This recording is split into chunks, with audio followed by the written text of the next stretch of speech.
On Tuesday, testimony continues in the trial of two Aurora officers charged in the death of Elijah McClain. He was confronted by police in 2019 while walking home from a convenience store after a 911 caller reported him as, quote, sketchy. Now, police tackled McClain and paramedics injected him with ketamine. He died a few days later.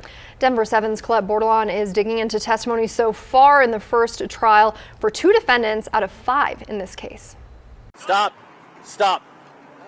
Stop. Within 9 seconds of getting out of their squad cars, they grabbed Elijah.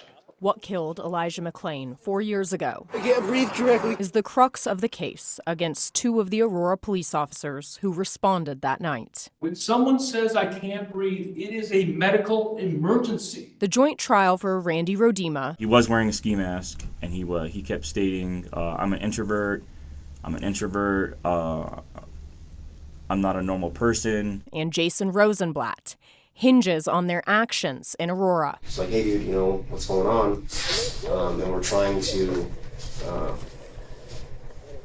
kind of like talk to him, kind of like de-escalate. Prosecutors claim the situation was not de-escalated, and instead that the officers ignored McClain's urgent medical needs following a carotid hold, meant to make someone temporarily unconscious. That tactic has since been banned in Aurora. Within the first 3 minutes, he's throwing up into the mask, and he's inhaling the vomit into his lungs, essentially drowning in his own vomit. Body-worn camera footage has been the focus so far in the courtroom, but a doctor who specializes in respiratory critical care testified that he believes McClain needed an ICU bed before he was given ketamine. If Mr. McClain had not suffered hypoxia, acidosis, and aspiration, would he have had a better chance of surviving a shot of ketamine that evening? Yes. That opinion contradicts an amended autopsy report from the Adams County coroner, which says McClain's cause of death was complications of ketamine.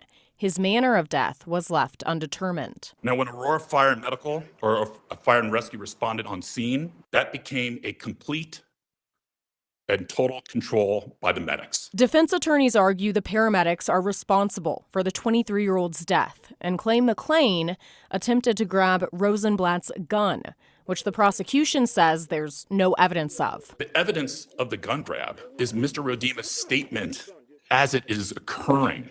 He's exclaiming it as it is happening. So you're going to ask yourself, well, why would he make that up? Both defendants have pleaded not guilty to charges of manslaughter, criminally negligent homicide, and second-degree assault in the trial that's expected to last until mid-October.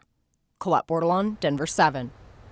Now, those are two of the 5 people facing a jury trial in connection to Elijah McClain's death. A third Aurora police officer, Nathan Woodyard, has a trial scheduled for October 13th. He's the one accused of putting McClain in the carotid hold.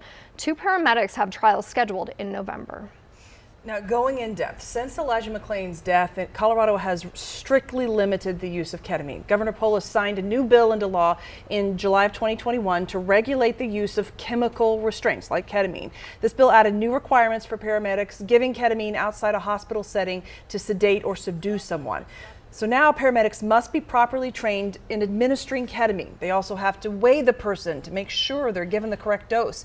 They also must have equipment available to manage respiratory depression and to monitor the person's vital signs.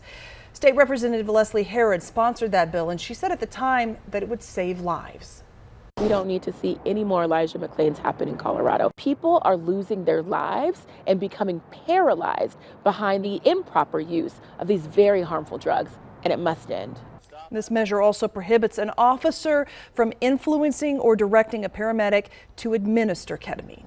And you can get the latest on the trial on our website, denver7.com/Elijah McClain.